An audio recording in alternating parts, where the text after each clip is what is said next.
Hello, I'm Jackie Maddock, and this is Carden Calder, the founder and managing director here at Blue Chip Communication. And today we want to talk to you about the eighth in our series of 9 public relations strategies to fight or halt or stop a perceptual crisis in financial services. Today we want to talk about the strategy known as Be Better. So, Carden, what is Be Better and how does it work? Right, so it sounds incredibly simple. It is simply to do the right thing and to communicate about it. There's a simple 3-step process to it, which is to investigate the issue, to remediate, and then to communicate. Those things don't necessarily happen in a sequence. They sometimes happen all at once.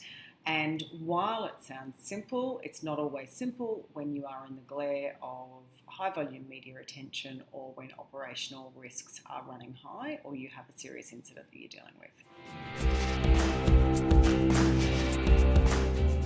All right, so now we want to take a look at examples of where we've seen the Be Better strategy work in recent history or examples that really stick out in your mind. Right, so Tylenol is the classic crisis management case study, and it was a case where several people in the US died. It's many years ago, it was the 80s, but several people in the US died, and Tylenol, in managing that crisis, did a number of things that have been used in case studies ever since. But one of the points for us today is that they introduced tamper-proof packaging. So as a result of a very serious crisis, the death of consumers, which is about as bad as it can get, Tylenol actually lifted the standard for the entire industry, and others followed suit by adopting packaging which was no longer susceptible to tampering. If we look at more recent examples in banking and financial services and wealth management, you can see the compression of fees in funds management, often done proactively by managers to head off reputation risk or commercial risk. They're lifting the standard, really. Ditto something like after fees and after tax reporting. Maybe an example in the wealth sector is platform fees, and we've seen one of the major banks break ranks with the others and change platform fees, bring them down and communicate that very, very strongly to advisors and to consumers in the wake of the Royal Commission. And then, Jackie, I think you've made the same comment about ATM fees. Well, so CBA was the leader in removing ATM fees, which everyone thought was a ridiculous fee.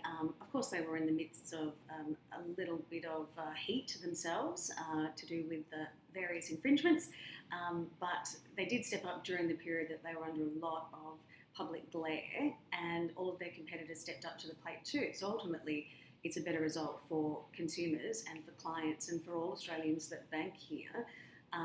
So I would say a win for their brand. And we're going to see much more of that post-Royal Commission, it's fair to say. We can see that among the banks and AMP who have been very clearly the centre of the media attention, but I think we're going to see that flow out to a lot more in the industry, a lot more industry sectors in banking and financial services who decide proactively to make positive changes. We can see that in our own client base already.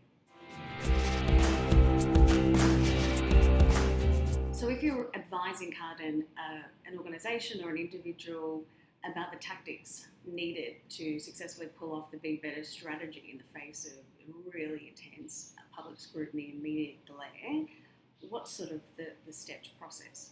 Well, the first 3 steps are always to understand the chain of events. So whether you document that as a fact base or a chronology or some other form of a list of causal factors, something that leads you to have reasonable confidence about what actually happened, and that's really investigation. That's the documentation that goes with investigation. Secondly, in terms of remediation, you're going to need to buy time to do that because usually the investigation takes some time, so you need a holding statement. So from a very practical PR point of view, one of the very first things, other than to establish that chronology or the fact base, is to put in place a holding statement. And then really the third thing that we tend to move clients towards quite quickly is to start to do stakeholder analysis. It's to think through very carefully the affected parties, what their interest is in the issue, and how you're going to start to communicate to them about it. And that really then brings you onto a full-scale communication program, which is the third component of being better and of doing the right thing, which is to communicate really well. And that might end up ultimately being a very large-scale communication program that goes on for a long time, or it might be that you only ever use the holding statement, or in the ideal world, you don't have to use any of it because the issue never becomes known, but you were prepared. Would that be the same for, say, if there's been some failure of governance, there's been a fraud committed inside by a top exec, or if processes, failed and deliberately or other, and customers have been systemically charged over, more than they were meant to. Yep. Is it the same tactics, would you say, for both? The framework's the same. If you look at either of those cases, let's say you had a fraud, or let's say it's a conduct risk, or you had a situation where the organisation may well have made an honest mistake, or maybe it's a long-term not so honest mistake. It might have been overlooked, or it might have been deliberate. The processes are very much similar. Is when you first understand that there might be an issue, is we need more information. Secondly, we need a holding statement, because if it becomes public before you're ready for it, it just doesn't go well, because the communication is unintentional. And thirdly, the stakeholder impact is always absolutely key, because in fact by managing stakeholders well, you can often keep issues out of the public domain. So the basic framework is pretty robust across the kinds of issues that you might encounter. In terms of critical success factors, you're absolutely not going to pull off this strategy unless you are actually willing to step up to the plate and change things for the better. Correct. And so that's really a key part of it. Is with a multidisciplinary team, you can form a view operationally of what needs to be done, and then decide on a positive set of changes. So to be clear on the goals and the principles that you have in mind when managing the issue becomes really a critical part of making this strategy work. If you want to be better, you need to set out at the beginning as a team, a senior team, to achieve a certain kind of goal. So that planning at the beginning of a crisis management or a crisis communication exercise is key, so we all are intentional about where we're going. And part of being intentional is also to have, in my view, a set of principles or values that the management team and the communication team will operate by. So those become behavioural guidelines, and they help people understand which way to jump and what kinds of actions to take in a crisis. Another critical success factor of being better is that you actually have to lift the standard. If you want to make a positive change and make a statement that the organisation has learned from the problem it's created or been left to deal with, then you have to understand what the industry standard is and lift it.